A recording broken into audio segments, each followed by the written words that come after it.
Welcome to another edition of DNVR Rams Live, presented by our friends at Branded Bills. Head to brandedbills.com. Use that code BBDNVR for 15% off of your first order. Happy Tuesday, y'all. Hope it's been a nice start to your week. Don't think we've gone live very frequently on Tuesdays over the years, but based on the fall football camp schedule, as well as some stuff we've got coming up, we're going to get Jay Norvell and John Weber in studio next week, I believe. And I have some vacation stuff coming up. So just based on that, we feel like Tuesday and Thursday is the easiest way to go about things for the next month or so. I think we're going to be doing Mondays and Fridays in the regular season. We're not going to do the Sunday morning post-game show anymore. Just going to do Mondays instead. Give me a chance to really lean into that written content side and really make it worth your guys' while as diehards. I'll give you guys updates when we have a little bit more definitive information on all of that. But all of that is to say we've got a lot of fun stuff coming up in the DNVR Rams world. Camp begins Friday. I'm going to basketball practice tomorrow. So we'll have a lot to talk about, a lot to write about. We're going to start today's show by talking hoops just for a little bit. Big time local commit for CSU men's basketball over the weekend. Eric Fiedler. He is a bucket, just kind of watching him going through, some of his Regis tape as well as, some of the AAU clips. I think he has got a very high ceiling, very excited about him. And then after that, we're going to go down memory lane a little bit. I tweeted this morning asking people to respond with their favorite CSU football moments from the Mountain West era. It's the last season for CSU in the Mountain West. The Rams were one of the founding members. I thought it would be kind of fun to just go back to 1999, go through every season and highlight the most fun moment of each year from the Mountain West era. Not all of them are necessarily Mountain West games, but I thought it'd be just kind of a cool way to look back at all the epic moments that have come along the way. We're all really excited for the Pac-12 era, but there have been a lot of cool things that have happened, particularly over the last quarter century or so. So I think you guys are going to enjoy this one. I think it's a fun summer off-season pod. Looking forward to, seeing what people have to say about it all. Usually when we do this type of stuff, it's pretty popular, particular with the older CSU fans, and it makes sense, right? We all love to reminisce about the glory days. I did want to just begin here by saying I'm really glad that Deion Sanders is going to be okay. There was a lot of speculation, obviously, about that situation. I am very openly the CSU guy. I'm the first one that's willing to, make jokes about CU stuff, the, prime Colt and all that. I'd love to make jokes about it, but it's a rivalry, and there are certainly things that are a lot bigger in this world than football matchups, and that's some really scary stuff to go through what he went to and to go through what he went through. And I do want to just say I think it takes a lot of courage and admiration to press forward like that and still want to coach and everything. So I just wanted to start by saying that. Glad he's okay. Got some predictable troll responses when I tweeted something about it. People being like, rare DNVR Rams win, as opposed to what? Was I supposed to be like, oh, dang? It was just kind of weird to me. But I also really appreciated his commentary on misinformation and the downfall of search engines in particular. If you listen to the show, I've never done like a full segment on this or anything, and I won't, because I know this doesn't matter to a lot of you guys, but the downfall of Google in particular and all of these companies leaning into AI and just really making the internet a less functional place is very frustrating for somebody like me who got really good at it, to be honest. I mean, it's a big part of what I do. I love to do these historical dives when we talk about CSU. And I love to really do the research, dive in and try and find clips and read the articles. And it's just absurd how we had something so functional with search terms and we've basically thrown it out the window. You can get a lot of slop when you Google things. And, when you're going through something like a cancer diagnosis and you're just trying to find some viable information, it's pretty unsettling that you have to sort through so much slop and just get a bunch of crap responses. So I really did appreciate him using his platform in that moment to bring awareness to something that I'm pretty passionate about. Again, that has nothing to do with the show, but just wanted to start by saying that again, some things are bigger than rivalry and football and all that. Glad he's going to be okay. Let's get into it. CSU men's basketball. If you missed it over the weekend, like I said, they picked up a commitment from Eric Fiedler. He is a 6A all-state selection for Regis this past year, averaged about 24 points a game, as well as about 8 rebounds. Committed to CSU over CU, has some recruiting interest from Stanford, Loyola Chicago, New Mexico, UC Santa Barbara. So, some NCAA tournament programs have certainly been interested in him, but he posted over the weekend. I think we've got his commitment graphic here and some numbers we can throw up on the screen. But I'm really excited about him. I think he's got a really high ceiling. He's currently the number 2 prospect for the 2026 cycle in the state of Colorado. Highest ranked recruit locally that CSU has landed, assuming he signs, obviously, since Adam Thistlewood, who is also the number 2 recruit out of the state. There are some similarities to his game and Thistlewood's. He's definitely a bigger, stronger individual, more dynamic of a scorer. But he is like a guy with length who can shoot the ball, who can make an impact for you on the glass, who can help stretch the floor. But what I like about him is he's a guy who can create his own shot, which is not always the case for some of those, 6'7", 6'8" type guys. I do think with the way that the game has evolved and with it becoming a little bit more and more inclined to like lean into the skills of players and not necessarily put them in boxes. It's more positionless than it's ever been, would be an easier way to say it. I do think we're seeing more refined players of his build coming out of the high school ranks, and that makes sense. But he's a guy who I think really has only scratched the surface of what he can be. He's got a great looking jump shot. He's particularly potent from the top of the key, but he's strong, at some of those wing shots as well, a couple feet behind the elbow. He's good in the corners. I like that he doesn't shy away from contact. He's willing to be physical in the paint. He can finish at the rim. He's only going to get bigger and stronger from here. But I really like that he's been the man for them for a couple of years now. He's already scored over 1,000 points in his high school career. Really impressive numbers. I was diving through him this morning. He's somebody who can do it all for you, and it wouldn't surprise me at all if he really blows up here over the next year.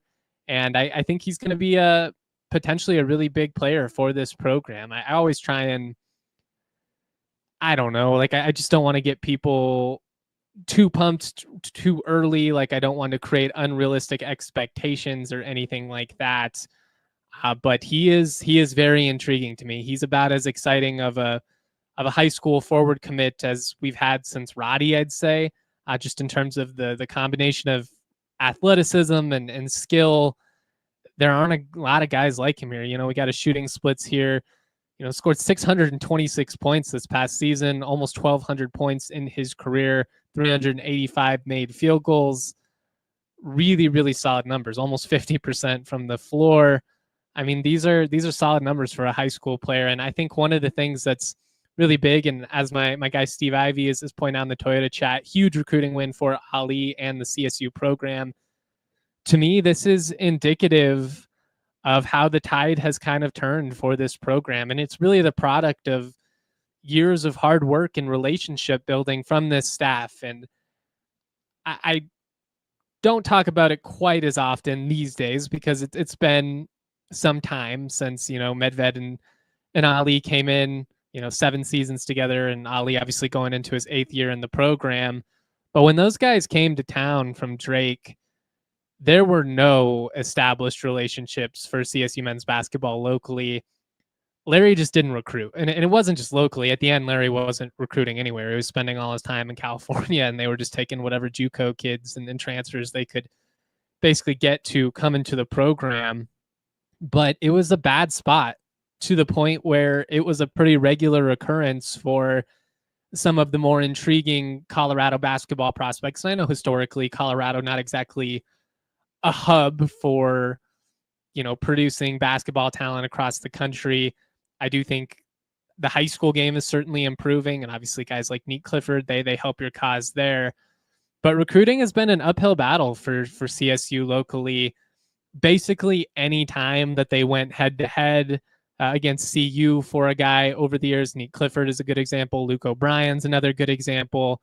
The Rams basically always lost out to Boulder, and I do think that them being a Nike school and in the facilities, like there's some legitimate reasoning to that. They were also having some success in the Pac-12 era. I think there is still an appeal to playing in the best basketball conference in the country in the Big 12, but I do think last year's struggles are more in line with what that program is probably going to be in the Big 12. It's just tough. Like, that's not even me taking shots.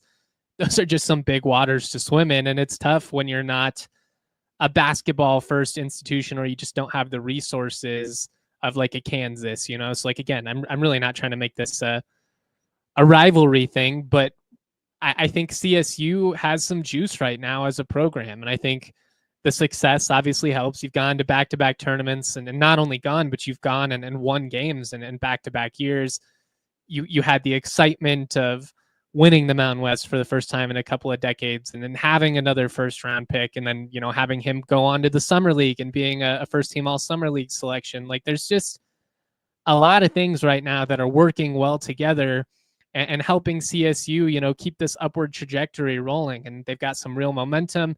And I just feel like we're starting to see the years of hard work and building those relationships and trying to lay this foundation start to pay off for the staff. I think you see it with the types of transfers that CSU has been able to land these last couple of cycles. Really talented players who had, high major options. They're able to get Nick Clifford into the program. A guy like Joel Scott obviously was huge for CSU in his 1 year in the program. Now you're able to get a couple of 4-stars and a couple other guys who are 4-stars out of high school, all in one recruiting cycle. We're seeing some of the Colorado kids, view CSU as a viable transfer option if they do ultimately go out of state and then decide to come back. That's great. But the next evolution of that is landing some of those intriguing Colorado recruits out of high school and just getting more time with them. We love to do the what if and then throw out all the hypotheticals. Like, what if Nick Clifford had just been a Ram all along? What would the ceiling for some of those teams have been with Isaiah, Roddy, and Nick? Just imagine how much quicker would he have gotten to the league at combined, how quickly and how much quicker would he have been able to get to the NBA? I think it's a fair question to ask. Being able to land some of these guys out of high school is only going to help CSU sustain things that much more, because the portal's great, especially in basketball when you don't have to, fill, 80 roster spots. Like, you're just trying to fill your 15-man roster. Basically, it's a little bit easier to use the portal and have some success. You just don't have to bring as many bodies in. The more bodies you bring on, the more likely you're going to miss on some of those guys. But I just feel like with the types of players that we're seeing CSU in the mix for now, it's pretty exciting. And I think it's, again, indicative of not only the hard work that the staff has put in and all the relationships they've been able to build on the recruiting trail, but it's also just indicative of CSU being viewed as a place to be. They've got the track record of player development, which I think is a huge feather in their cap in all of this. You get to look at people and have a pretty strong track record when it comes to taking guys, developing them, and sending them to the pros. And in a lot of cases, guys who weren't even close to being on the pro radar when they came into the program. Like, Nick always believed in himself. Nick always had the athleticism. I think he always had the potential to be an NBA player. But based on how things had gone for him in Boulder, he wasn't even remotely on anybody's, draft radar when he came to CSU. Ended up being a first-round pick. I think there's other examples, even with guys that are playing overseas.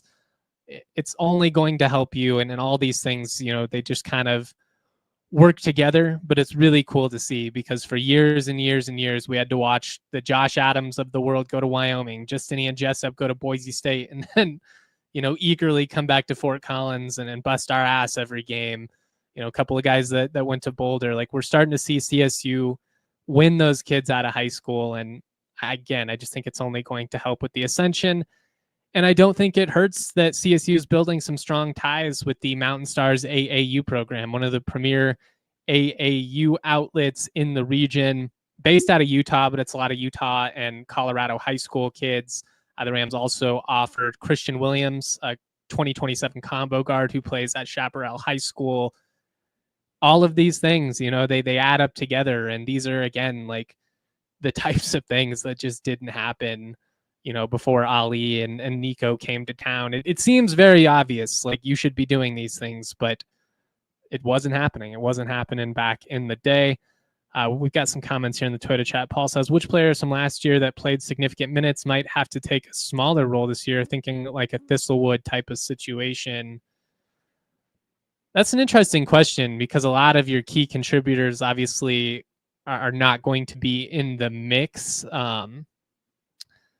I mean, like there's certainly a world where maybe a guy like Japa's maybe not quite as involved as you would anticipate based on what he did down the stretch, but that would really only be the case, I would think, if a guy like Kerry Booth just was significantly better early on in the process than I think he's going to be. He's got insane athleticism. The ceiling is very high for him, but he's raw. It's going to take some time for him to refine his game, to develop behind the scenes. I mean, maybe somebody like Bemba, just again, because they've got such great depth in the front court, and you want to be able to keep him healthy. Like, obviously, that's kind of been a issue for him throughout his career, and CSU is so much better when they're able to have him, for like 15 to 20 minutes a game. I could see something like that. But again, I really think that'll be a good situation. It'll be based on, the fact that the Rams have depth for days. And I'm pretty intrigued by what this rotation can be. And I'm interested to see how it all shapes out, because I think we're really not going to know a lot of this, for a couple of months. But it gives us plenty of content, which is always good. We are going to transition here to football. We're going to talk about some of the best moments in the Mountain West era. But let's take a quick breather. Let's shout out a couple of our partners, and then we'll keep this rolling. Whether you need snapbacks, truckers, fitteds, beanies, or tees, Branded Bills has you covered with performance and style. If you're looking for some gear to make your brand stand apart from the crowd, Branded Bills has you covered with the best custom headwear. Start your order, and their dedicated team will help you create the exact custom apparel you need. They have a partnership with Colorado State as a part of their campus collection. Head to brandedbills.com. Use that code BBDNVR for 15% off of your first order. I also would like to talk to you guys about Cake Mortgage. Cake is the business owner's home mortgage partner. They specialize in non-QM loans. If you're a regular employee of a company, you've got your W-2, it's really easy to prove your income. And therefore, when you go to get things like a home loan, when you want to refinance a business loan, lenders love this. It's a simple process. It can be a little bit more complicated if you're an independent contractor, if you're somebody working on their own. It's a little bit tougher to show that income, and then you get denied as a result. Cake can get business owners approved by validating your cash flow through bank statements, certified profit and loss statements, or your business tax returns. Again, this is good for contractors, creative professionals, tech entrepreneurs, any type of freelancer. Head to the link in the description to get started. Cake Mortgage Corporation, equal housing lender, NMLS number 1734623, licensed in Colorado by the Division of Real Estate. Terms and conditions do apply. All right, y'all, let's get into this. We're going to go down memory lane a little bit. We're going to see how quickly I can go through 25 years of history, but I thought a fun way to kind of transition into this frame of mind. I don't remember what account it was, but some Twitter account yesterday asked the question, if you could put any player from program history onto the 2025 version of your team, who would it be? We quoted that, shared it on Twitter. I put that I felt like David Anderson or Shaq Barrett would probably be my choices, and I really do stick with that. I went back and forth because do you factor in the current strengths of the team? For instance, running back and tight end are both two rooms that I feel really good about with the 2025 Rams.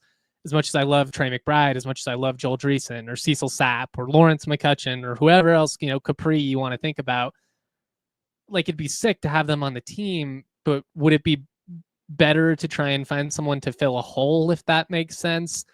Like QB wise, people throw out BVP. I don't know if stylistically he fits into this offense. Vibes wise, BVP will forever be the man. But I'm going to go with David Anderson because I know we've got a great track record of producing receiver talent. Michael Gallup, Rashard Higgins, BC Johnson, Preston Williams, all these guys, Torrey Horton, that have come through the program in the last decade. David Anderson is a top 4 receiver in Mountain West history, and he's closer to 1 than he is 4. He's the most underrated player, I think, in the Mountain West era.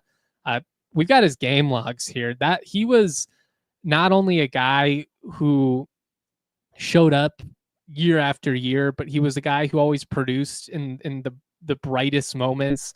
Monster games against CU, monster games against Wyoming and Air Force. It had a huge performance in the win against Cal, which we're going to talk about when we get to, I think it was 03, one of these seasons. I mean, like, he was a dude when the lights were bright. David Anderson showed up to play, and I'm just stoked to see what he can be. Nick in the Twitter chat says, did you see the roster update that Van Shield, Kennedy McDowell, and Mason Muau are no longer on the team? Haven't had a chance to go through the roster and poke through all that. We have to confirm that type of stuff with Norvell. I'm not shocked about any of those. Frankly, Van Shield probably just going to be done with his football career if I had to imagine. I don't know. He's a great dude. Was probably about 5th on the depth chart, just being realistic about the situation. Like, again, high character special teams type guy. Would have loved to have him in the mix. But Kennedy McDowell was a guy who they never really found his role. I did think he was going to be better suited to be more of an edge rusher than a traditional defensive end, but I know they had struggled to get him to put on weight these last couple of years.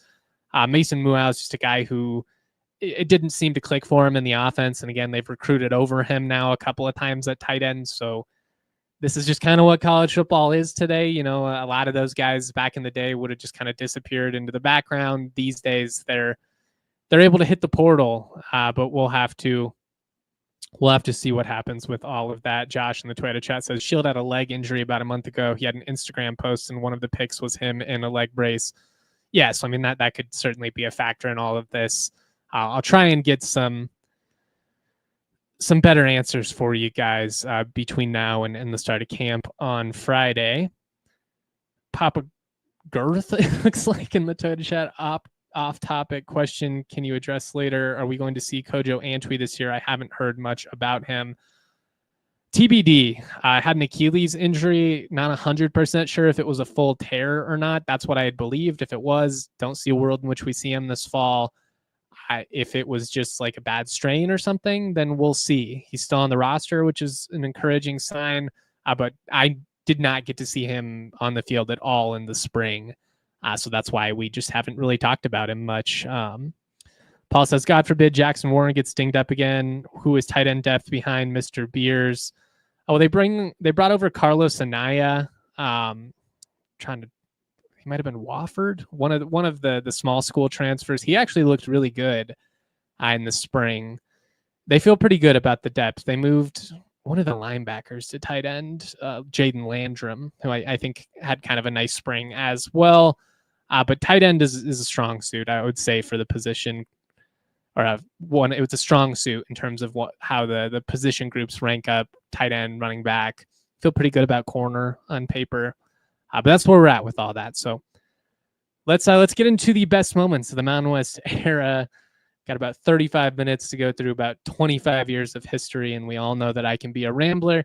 So we'll try and lean into the more fun moments and breeze through some of the less exciting years. And in particular, when you get to like Fairchild, there's some rough stretches in there, which a lot of you remember because you were there for it.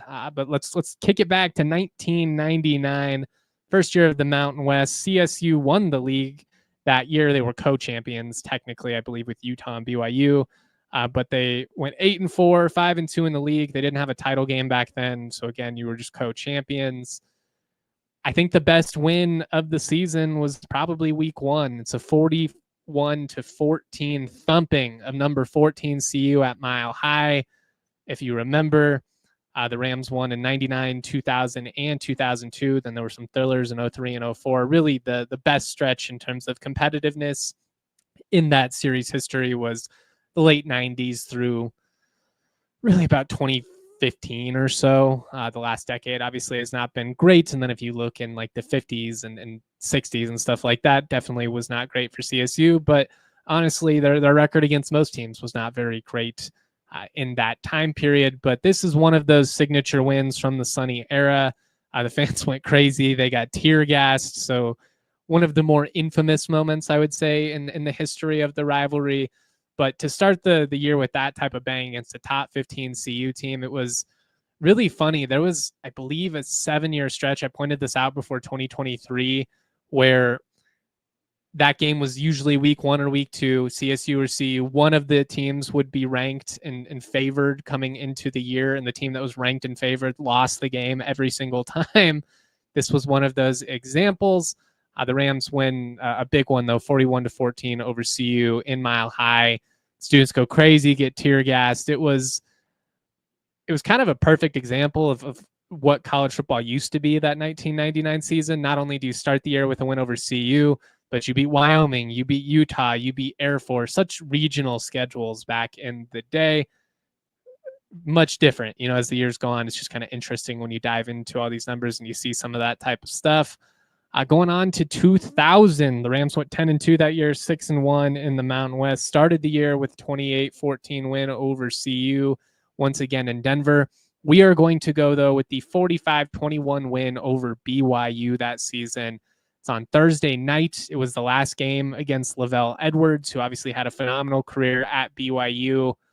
Matt Newton just went crazy in the game, threw a bunch of touchdowns for a bunch of yardage.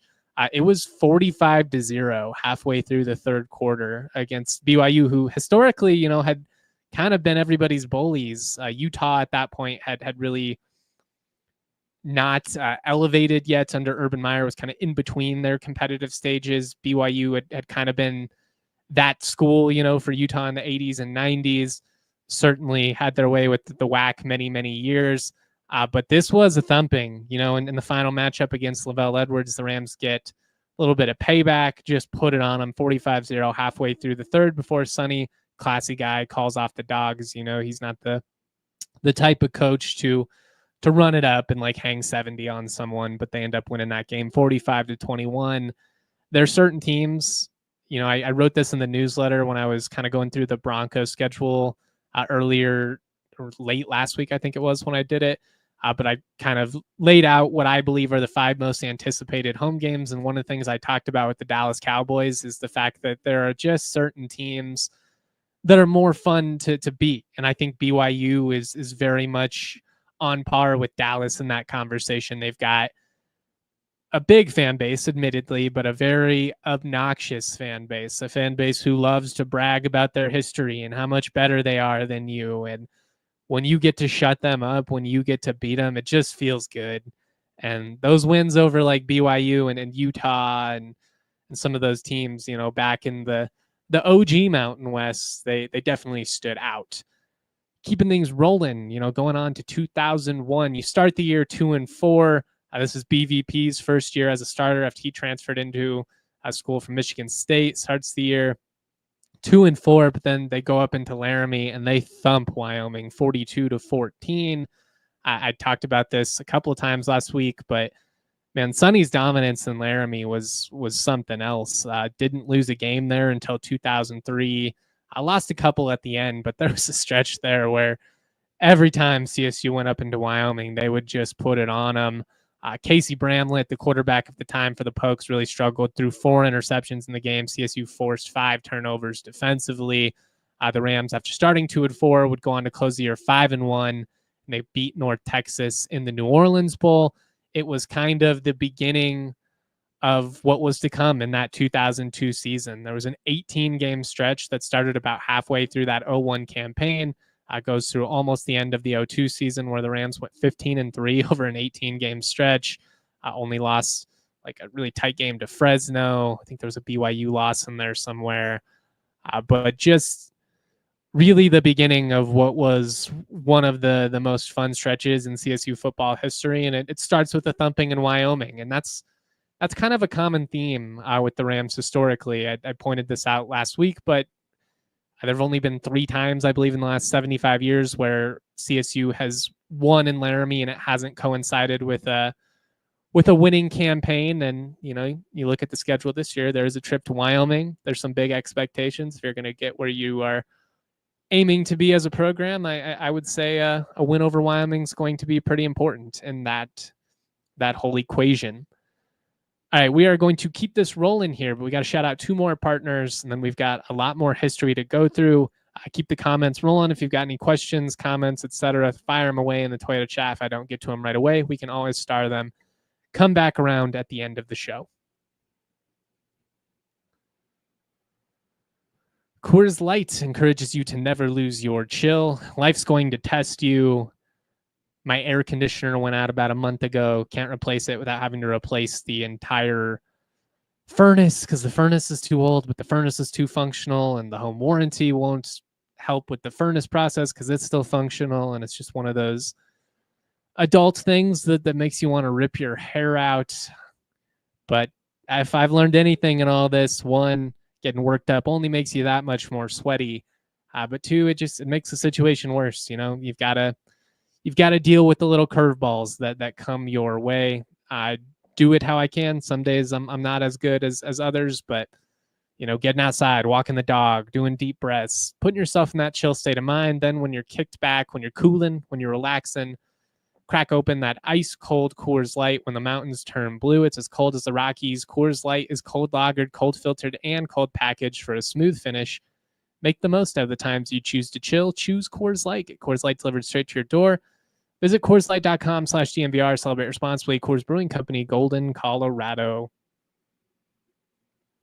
I also want to talk to you about the official vehicle of DNVR, and that, of course, is Toyota. Trucks have always been a part of Toyota's DNA. For generations, they built durable legends destined for greatness and perfect for Colorado. Whether you're conquering off-road trails, whether you're hauling the weight of the world, there's a Toyota truck that's just right for you. Check out the Tacoma. The Land Cruiser's back. They've got 17 models with available all-wheel drive or four-wheel drive, like the Epic 4Runner. They also offer more low- and zero-emission vehicles combined than any other automaker to give customers numerous choices to reduce their carbon footprint. Toyota is a proud partner of CSU Athletics and the official vehicle of DNVR. Toyota, let's go places. All right. We've got a question from Joey that we'll talk about at the end about a dog. I was able to get back home stressful, but yes, we will give an update on that at the end of the show. We'll star that and come back around. But we are in 2002. We are in the best season in CSU football in the 21st century, at least. I would argue that 94 campaign is the best year ever. But the best season in the Mountain West era, that's for certain. You start the year with a road win over a quality Virginia team and Matt Schaub, fun NFL throwback name. Week 2, though, you go into Mile High. You beat number 6 CU. Bradley Van Pelt throws the football off Roderick Sneed's helmet. Infamous head spike. Afterwards, tells reporters it was the sorriest number 6 team he had ever seen. Just all of the energy, he wanted all of the smoke all of the time, and it's what made him such a charismatic and electric individual. It's why he's my favorite college football player of all time. He's not the most poised pocket passer. I think if you're talking about actually playing the position, Garrett Grayson, Moses Moreno, Matt Newton, those type of guys were objectively better quarterbacks in that sense. But BVP and his rushing ability, and then just the swagger and the attitude that he played with, it was something that the Rams fed into. And with Cecil in the backfield, they were just a tough team that would run it down your throat. They would throw when they had to, but they were just physical. And that game really represents what that era was. Again, you beat Virginia, you beat CU, but you also beat Louisville that season. You beat Wyoming, Air Force, Utah, and BYU. Just a crazy successful campaign. And if it wasn't for, a 2-point loss, I believe, at Fresno State. There was a couple of those over the years where Fresno was a pain in our ass. If it wasn't for that and a a fluky, loss to UNLV at the regular season, at the end of the regular season, you're looking at potentially like a 12-win season. Who knows how high they could have ultimately played their way in the AP poll, finished as a top 15 team at one point. I mean, they were so much fun, and I would kill to be able to go back and relive those days just as a little bit older CSU fan, be able to really appreciate the moments. It was fun when I was 7, but I mean, it would have been cool to be able to cover that type of team. As Joey points out, the 2002 team had 7 offensive players that went on to the NFL. Really just a beast of a team. And again, so much fun. 03, BVP's final year. Some weird stuff happened that season. You lose a thriller to Joel Klatt and CU, not like lightning game at Rocky Mount, in the Rocky Mountain Showdown at Mile High. You lose to Wyoming and Laramie, which was a tough one. But in week 2, you beat Cal on the road. CSU went up 20-7 in the game, and then Cal kind of came storming back, took a 21-20 lead in the 4th. But ultimately, Jeff Babcock saves the day, hits a 32-yard game-winning field goal with about 2 minutes left. Set up, though, and people forget about this, by a 4th down conversion. It's like 4th and 3-ish. BVP hit tight end Matt Bartz for about 25 yards. Monster game from my guy David Anderson, 7 catches for 141 yards. Joel Dreesen had an 85-yard touchdown in the first quarter that I think at the time was the 2nd longest catch in CSU football history. It was the Rams' first Pac-12 win since beating, the top 10 Arizona team in Tucson in 1994, arguably the biggest win in program history. But there were a couple there between, 99 and 02-03 that were in that mix as well. A couple of those big wins over CU, the win over Cal, you beat Louisville on the road. Like it was a time where it was not unexpected for CSU to go big game hunting and to, beat a couple of those Power 5 teams every year. We didn't have that terminology back in the day, but that's what they did. All right, 04, things start to get a little bit tough for the program. It's a brutal start to the year. If you remember back, one of the most painful losses in program history, the Marcus Houston moment in Boulder, could have been a walk-off win for CSU on the road. Instead, former Buff gets tackled short of the goal line. Just tragic, like on par with the end of the Friday Night Lights high school football movie. One of the games that truly taught me pain and what being a sports fan is. But after that, you go to number 1 USC. You play Matt Leinart and you play Reggie Bush and Lendell White. ABC primetime game, just get waxed 49-0. Then you have to go on the road and play Lawrence Maroney in Minnesota. Another fun NFL name. In the first 5 weeks, you played at Colorado, at USC. You had to play Minnesota. I guess that one was at home. You lose 34-16. They went to Minneapolis the following year. They beat Montana State week 4, but then they've got BYU week 5. Just a brutal start to the schedule. Wasn't a whole lot that went well for CSU that year, but they did thump Wyoming in a Friday night border war at Hughes. It was like October 22nd, right before Halloween. 30-7. You go through the stats, kind of weird. It wasn't like anybody put up monster numbers or anything like that. There'd be a lot of weird games like that where you'd go through in 04, 05, 06, and guys like Justin Holland and Caleb Haney would throw for like 300 yards, but 1 touchdown maybe, and every game was like 17-14. It was just very, very odd. But again, 04, not a lot went right that year, but you did pull off the win over Wyoming. Always going to love a border war win. But 2005, you get to have some fun again. You go back to a bowl, obviously, which was great. Only went 6-6 on the year. You do pull off, though, what I think is to this day still one of the most fun endings of any CSU game ever. October 8th, 2005, you're playing Utah. You got to remember in 04, Utah was the shit. They had Urban Meyer, Alex Smith is the number 1 pick. I mean, they had fully established themselves as top dogs in the conference at that point. This was Kyle Whittingham's first year, still there 20 years later, which is crazy. He has referred to this as the most painful loss in his coaching career. The Rams won 21-17, but Utah, they drove about 70 yards. had the ball inside the CSU 4-yard line, first and goal with under a minute to play, gets stopped 4 straight times. CSU holds on for the homecoming win. One of those classic games. 05 in general was just a fun year because you got your mojo back. Kyle Bell had a great season. David Anderson, his senior year, he balled out, had 8 catches for 120 yards and touchdown in the game. My guy, Kyle Bell, who I'm fortunate to call a friend now, he had 140 on the ground and a touchdown. There was about a 4 or 5 game stretch in that 2005 season where Kyle Bell had like 700 yards and 5 touchdowns. And again, like a 4 or 5 game stretch. He was on another level before he got hurt, unfortunately. And he's a lot like Colin Hill for me, a great what if, what could have been, what type of production could he have had he just stayed healthy.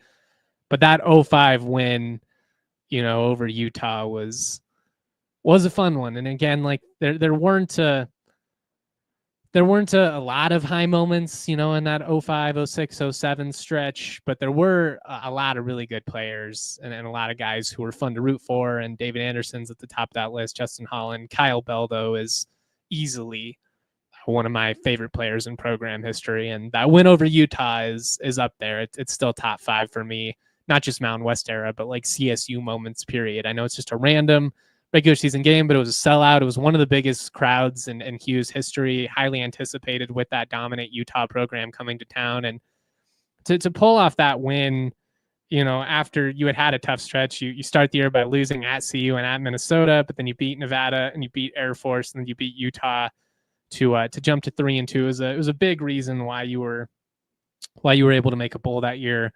Honorable mention, they also beat UNLV in the final game of the regular season to reach bowl eligibility, lost to Navy in it was like the Kraft Fight Hunger Bowl or whatever the hell the branding was. But it was a fun year, and to this day, that's still one of my favorite wins. I will go a little bit faster through some of these slow stretches. 06, you start 4-1, then you lose 7 straight. CSU between 2006 and 2007 had losing streaks of 7+ games 4 different times. I think it was a hard time to be a young Ram fan. Fortunately, CU was not any better at the time, but they were able to pull out some wins over CSU, so they still had the bragging rights. But the Rams, they start 4-1. They lose 7 straight. They did beat CU in week 2, though. It was a defensive battle, 14-10. Nobody scored in the second half. If you can name the starting quarterbacks in that game without looking it up, kudos to you. You are a great and passionate fan. Caleb Haney and Bernard Jackson for CU, kind of a dual threat quarterback. If you remember back, the 2 teams in that game, CSU and CU, they combined for 67 carries for 90 rushing yards. 67 carries for 90 yards combined on the ground. Haney had a rushing touchdown, and he had a passing touchdown to Corey Sperry, and that proved to be enough. 07, CSU started 1-9, Sonny's last year, but they did win the last 2 games, including Georgia State, as well as the border war against Wyoming. I've talked about this with guys like Kyle Bell who are on that team, and there was just no way in hell that the Rams were going to go down with a loss to Wyoming in Sonny's last game. It just wasn't going to happen. I still have some frustrations about how all of that was handled. I think Sonny, with the talent and the experience they had on that team, still probably goes to a bowl in 2008 like Fairchild's team did. But that team was not as bad as their 1-9 record would indicate. They lose in overtime 31-28 to CU. They lose a 6-point game to a top 10 Cal team. They lose a game to Houston that they were right there in the mix. They lose 24-12 on the road to a really good TCU team. Like, it was just a lot of really frustrating moments that added up early on in the season, ended up proving to, be too much for them to overcome. But that was realistically probably more like a 5-6 win team that finished 3-9. And it's unfortunate that Sonny went out that way, especially now that they've changed the Hall of Fame standards for Mike Leach, and knowing that he's just 1 game shy of being eligible, it really breaks my heart, because there's just so many of those games that you could go back to there in the last couple of years where if just one of them goes the other way. And like, the showdown in 04 is an easy one to point to, but again, like, you were right there with Cal. You were in a one score game with Houston before, turnover flips the matchup. And they did get a little bit of revenge in 2008, which was fun for that Houston loss. That's what I put for 08, the September win over Case Keenum in Houston. Clint Kubiak gets the interception in the end zone to seal the deal.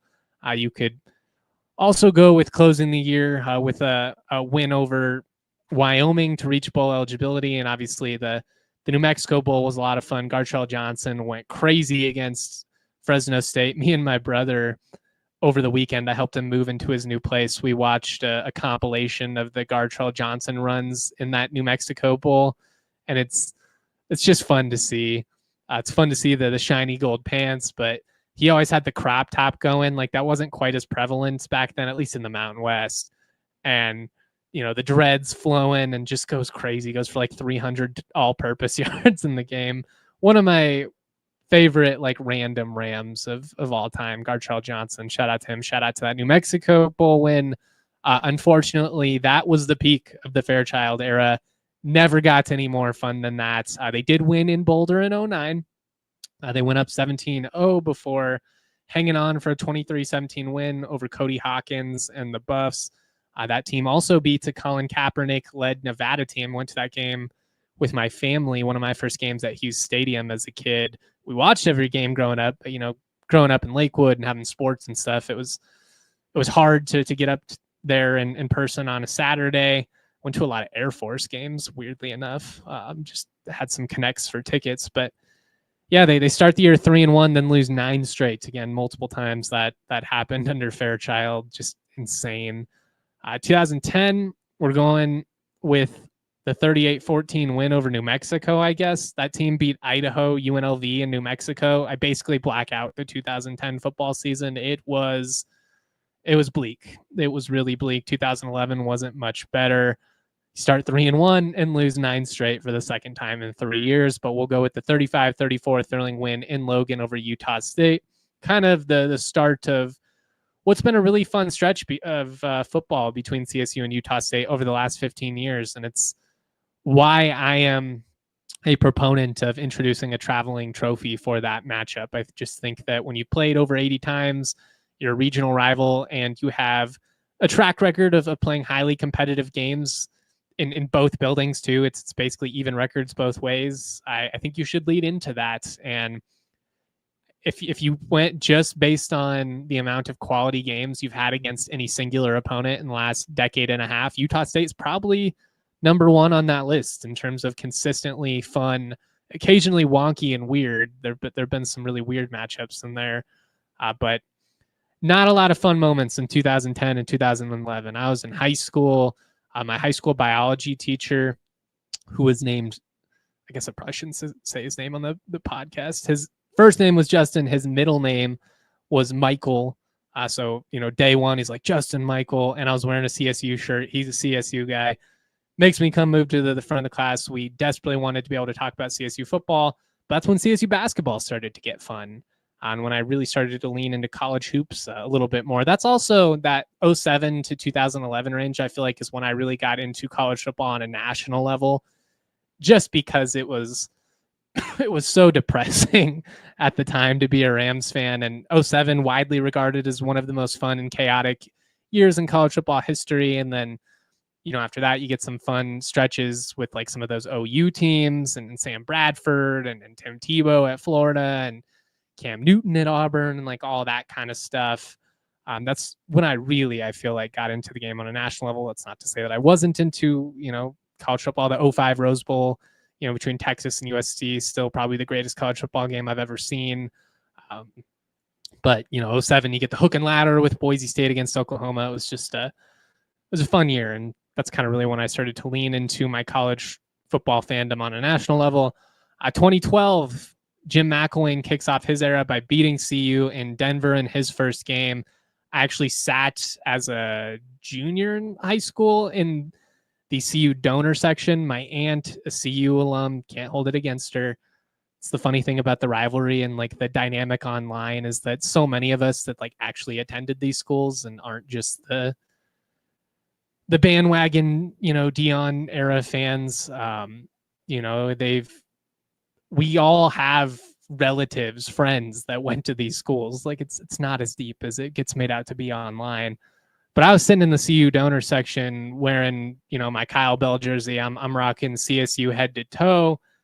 It just finally gave us some hope. And like the Rams didn't do great after that. I think the next week they lost at home to North Dakota State, if I remember correctly. Let me see here. Yep, lost 22-7 to North Dakota State, and that was a rough one. Then they got thumped by San Jose State. There was a stretch there in 2012, 2013 where they kept losing to San Jose State, Mike McIntyre. But that game made me a believer in Garrett Grayson. He got hurt, later in the year, but it also just made me feel some hope that things were going to change. Mac had some swagger, comes to the podium, and you just knew it was going to be a little bit different from then on out. 2013, I think the New Mexico Bowl is the obvious answer, but the 30-point win in Wyoming after starting 2-4 is really what sparked it all. That second half of the 2013 season, then obviously segues into 2014. Very similarly to what we saw with CSU under BVP halfway through 01 going into 2002, started with a big win against Wyoming. And at the time, Wyoming was 4-2, CSU was 2-4, coming off of a frustrating loss to San Jose State. I believe it was homecoming at home. What was the score in that one? 34-27. So you lose a tight one, and then you go up into Wyoming and you just lay it on them. 52-22, 30-point win. Wyoming season fell apart from that moment, and the Rams really skyrocketed forward. The New Mexico Bowl, as crazy of a game as we've ever seen, like in all of college football. So many moments. I mean, the Donnell Alexander 2-point conversion where he goes full Superman towards the pylon, the Shaq Barrett strips, Capri Bibbs. I mean, there was so many moments. I'll never forget Connor Halliday, the Washington State quarterback, just talking crazy trash to the CSU sideline. Obviously, the CSU assistant got reprimanded for using some not great language, especially language that doesn't age well, a decade plus later. Towards him. We're not going to repeat that word on this podcast because I don't feel like getting canceled. But yeah, that New Mexico Bowl is just absurd. And really about once a year, I'll go through on YouTube and watch that entire game. It's a blast, man.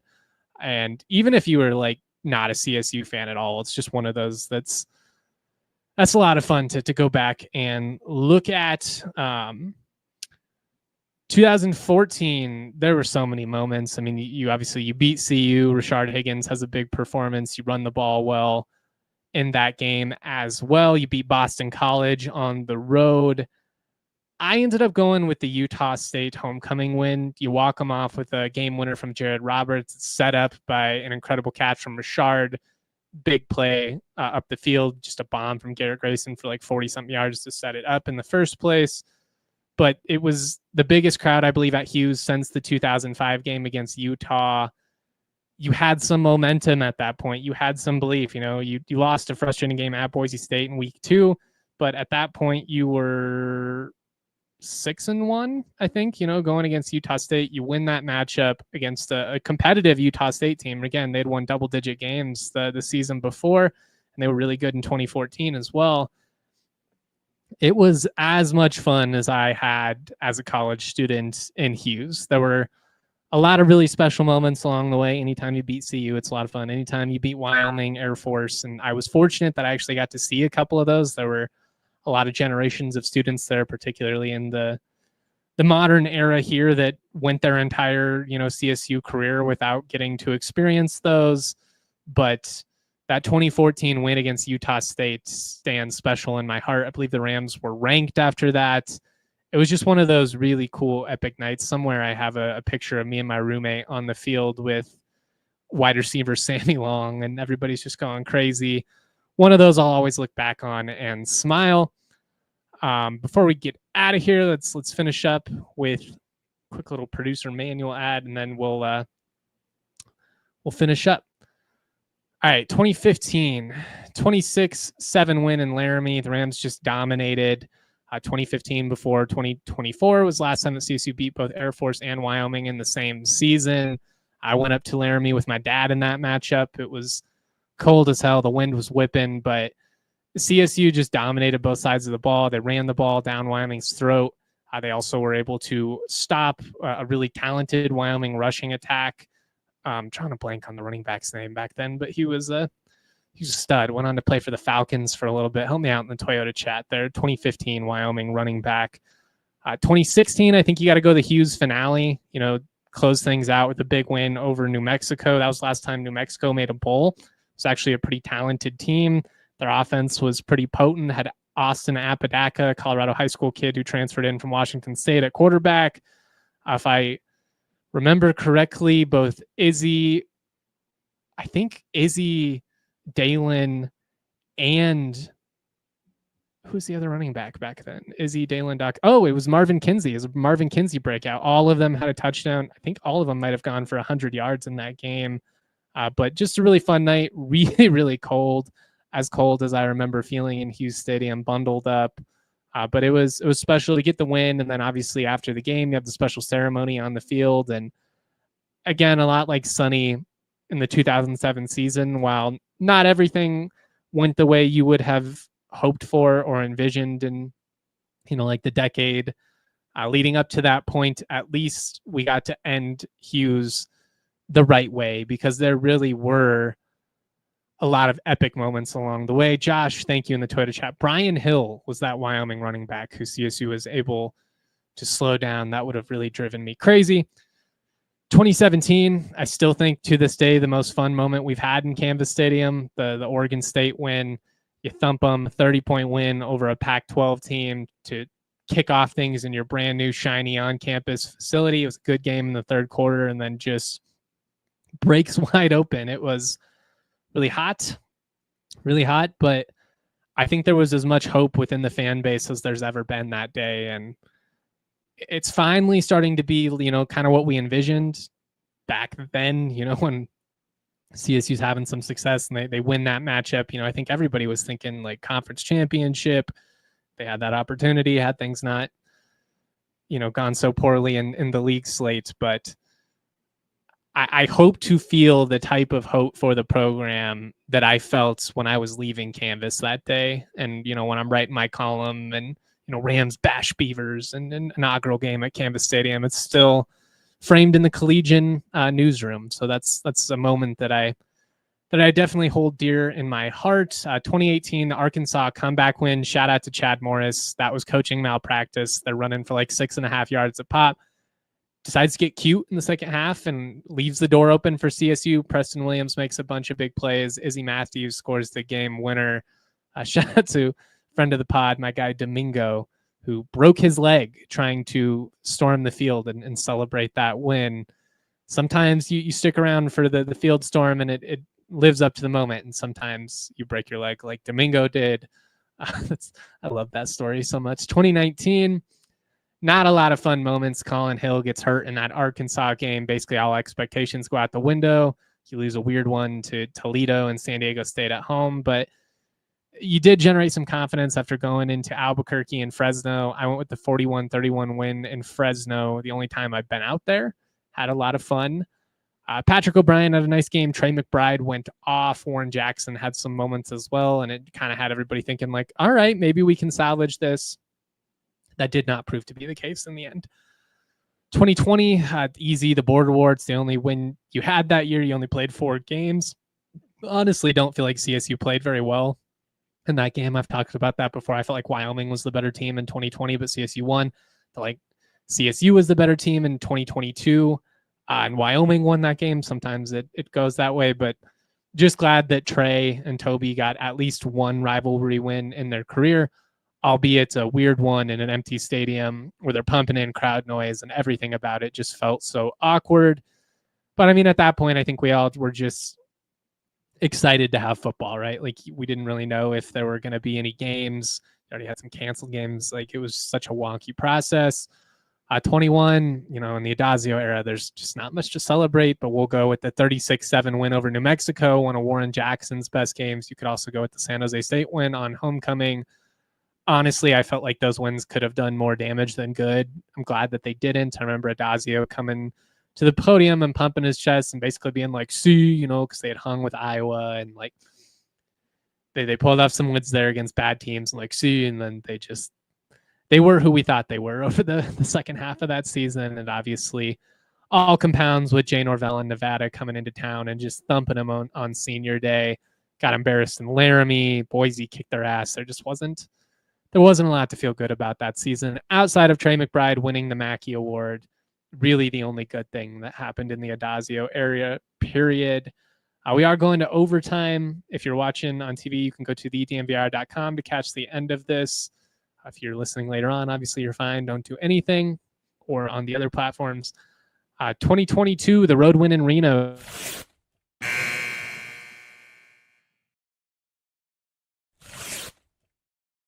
That CSU actually missed the game-winning field goal attempt initially, and then it was either roughing the kicker, Nevada was offsides or whatever, but Michael Boyle ends up walking off Wyoming, yet a pair of defensive touchdowns in that game after just a brutal non-conference slate. And so much about that 2022 season was rough. You're playing with 55 scholarships for the majority of the year after a lot of those guys had the mass exodus. But it gave you some hope. If they would have lost that game, fell to 0-5 after not even hanging in any of the non-conference games, not even against Middle Tennessee or Sacramento State, if they would have lost to the team who we had just taken their coach and the majority of their roster from, I think the Norvell era would have essentially been over before it ever started. I'm not sure that's necessarily fair to phrase it that way or frame it that way, but that win mattered a lot with just having some type of proof of concept and something to feel good about, because after so much excitement when he came over, that September slate was just brutal. It was a big old gut punch. 2023, we got to go to the Boise State comeback win, right? Finally got one on the books. Really fluky. Thank God Andy Avalos was their coach. Without that being the case, I'm not sure we were able to pull it off. Thank God Ashton Gianti didn't have one more carry in him, because he was dominant for the first 3 quarters of that game and just ran out of gas. Thought we saw him in better shape this past season, which was a factor in his dominance. But that was one of the craziest games I've ever been to. The Holy Holker, to see it in person. I'd seen a couple of Hail Mary attempts that came close, the Fail Mary against Utah State back in the day. I'd seen a few that came close. That was the first successful one that I believe I'd ever really seen in that moment for a walk-off game winner. I've seen them at the end of halves and stuff, but that was epic. And, when we go back to the concept earlier of wins over certain teams are just more fun than others, Boise State, who's been the big bad bully, they've been the face of the Mountain West, picked to win the league every year, have gone on to win the league just about every year. To get that monkey off your back finally was big. And then, you got to avoid them last year, and now we'll see what they've got this year. Finally, on 2024, and this is kind of a cop-out, but I just went Front Range Redemption, and we're going with a tie, the Border War win and the Air Force win. Hadn't won in the spring since 2002, so I do think that there's an argument that game should be held in higher regard than it maybe is. Air Force also closed the year 4-0. I know people love to poke holes in the record last year and point out how terrible some of those teams were. I'm not going to do my whole song and dance on that. Again, none of those Wyoming and Air Force teams were apologizing when they were beaten up on bad CSU teams, but I digress. But to win both of them for the first time in a decade was significant. If I had to pick one, it's Wyoming, because that's your biggest rival. You needed that, particularly on your home field after laying an egg in the showdown the way that you did. You were able to get some of that good faith back, as well as, closing with the win over Utah State. The Rams have been a lot better at home these last couple of years. I think 10-3 in their last 13 matchups at Campus Stadium. So the tide is turning in that regard. But I think that Air Force win was deceptively a pretty big deal as well. Before we get out of here, we can get to the questions, comments in the Twitter chat. Joey says, Justin cannot end the show without mentioning his tailgate experiences at Hughes and Canvas. Teresa takes care of everyone at his tailgate.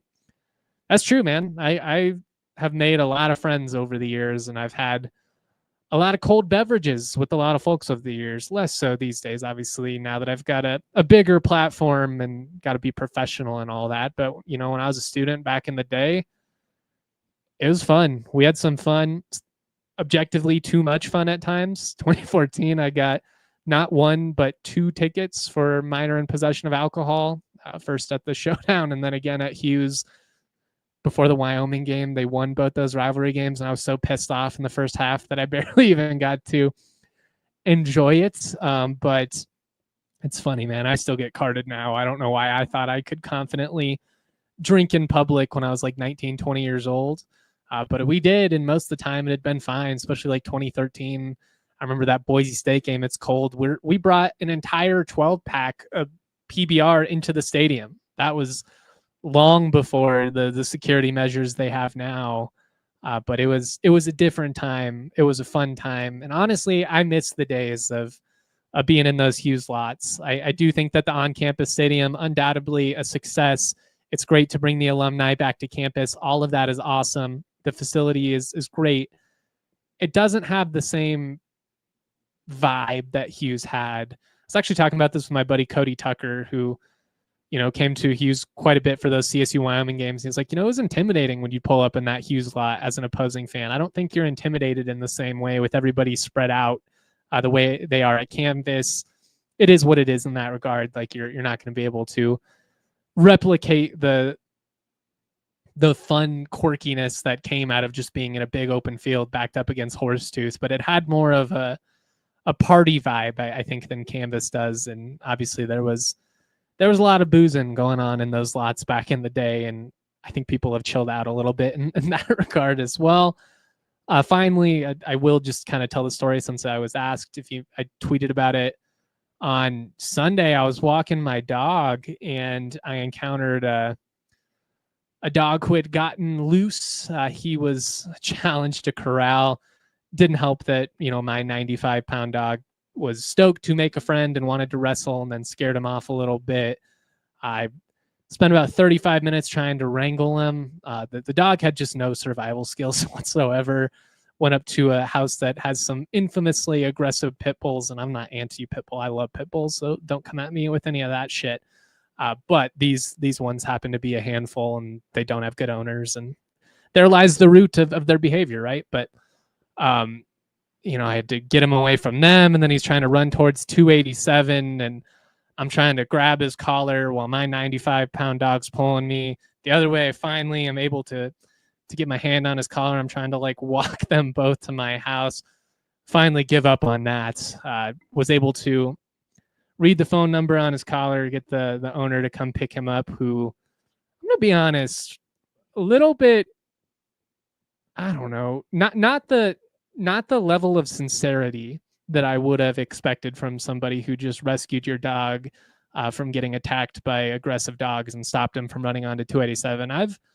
I've saved a couple of dogs in those scenarios in the last 10 years where I, wrangle them in and I get them back to their owner, and they're always just kind of like, oh yeah, thanks, I guess. And I'm just like, yeah, you're welcome from preventing this tragedy. You would just appreciate a little bit of graciousness. I don't know. Maybe that's on me. But Crackers College Hoops in the Twitter chat says, if you had gone to Wyoming, you would have been a more effective wrangler. That's true.